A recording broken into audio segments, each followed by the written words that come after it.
Tiga aplikasi pinjol baru yang join atau bekerja sama dengan Bank Neo, yang mana ketika kalian gagal bayar di sini atau galbay di pinjol tersebut akan masuk ke Slik OJK, dan Slik OJK kalian nanti statusnya adalah kredit macet, atau mungkin orang awam biasa menyebutnya kalian di blacklist BI checkingnya. Ya, tiga aplikasi pinjol yang akan saya bahas ini sebenarnya aplikasi pinjol yang lama, tapi memang Bank Neo atau Neo Commerce atau Neo Bank ini memang banyak sekali bekerja sama dengan pinjol-pinjol ya teman-teman. Salah satunya adalah Akulaku, terus kemudian beberapa pinjol-pinjol yang lain. Dulu kalau nggak salah sempat EasyCash, tapi kayaknya EasyCash sudah ganti ke Bank Jago atau apa ya.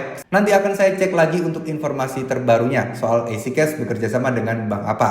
Nah, kenapa sih masalah kerjasama antara pinjol dan bank ini menjadi menarik untuk kita bahas? Karena berdasarkan aturan OJK, pinjol itu tidak berhak melaporkan kalian atau melaporkan kalian ketika telat bayar atau gagal bayar ke Slik OJK. Namun, yang bisa melaporkan kalian adalah pinjol yang sudah bekerja sama dengan bank. Jadi pada dasarnya yang bisa melaporkan ke Slik itu adalah bank. Tapi pinjol legal yang sudah bekerja sama dengan bank itu bisa melaporkan kalian ke Slik OJK.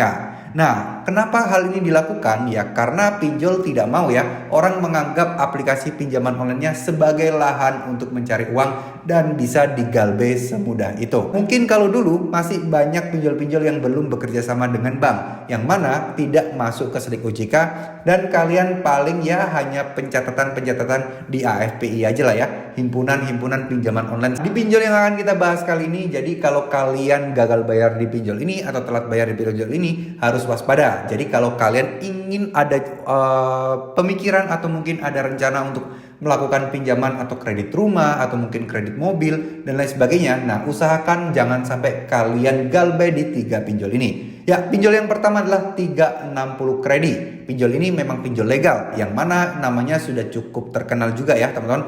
Ini sudah mulai bekerja sama dengan Bank Neo atau Neo Commerce atau Neo Bank. Terus kemudian pinjol yang selanjutnya adalah Rupiah Cepat. Oke, Rupiah Cepat ini merupakan salah satu pinjol legal juga, yang mana tentunya bisa mendapatkan atau mudah juga untuk mencairkan pinjamannya. Karena itulah Rupiah Cepat bisa melaporkan kalian ke Slik OJK. Jadi nggak heran kalau Slik OJK kalian ada bermasalah dan di situ tertera Neo Bank atau BNC ya, Bank Neo Commerce sebagai apa ya? Sebagai kayak pelapornya. Memang tidak menyebutkan secara detail Rupiah Cepat, tapi kalian bisa cek kalian ada pinjaman di mana sih. Itulah yang harus kalian urus ya teman-teman.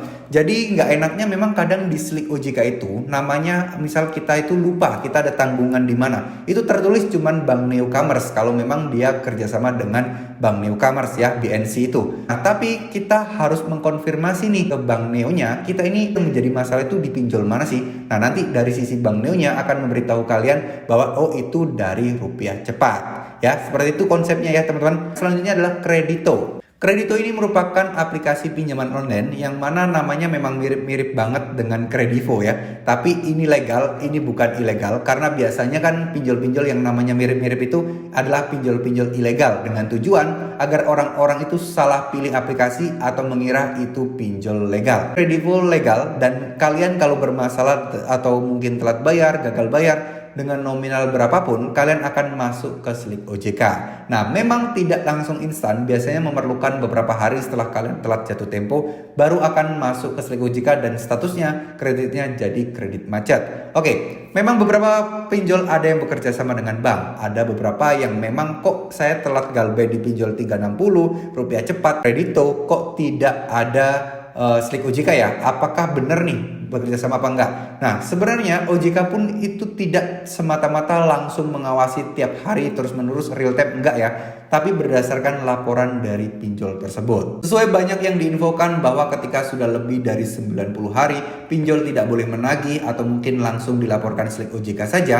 Nah inilah biasanya momen-momen di mana setelah telat 90 hari baru kalian dilaporkan. Kadang juga ada kok yang sudah telat 7 bulan tapi belum masuk ke Slik OJK juga. Nah ini biasanya memang tergantung pinjolnya mau melaporkan kalian atau enggak. Masalah kenapa mereka tidak mau lapor cepat apa enggak, ya itu mungkin strategi mereka ya teman-teman, untuk sedikit menarik ulur nasabah-nasabah atau debitur-debitur yang galbay tersebut. Biar apa sih? Biar nggak usah capek-capek laporan, biar mereka bisa membayar, dan mungkin laporan-laporan keuangannya tidak seribet yang ketika ada orang-orang galbay dan lapor ke Slik OJK.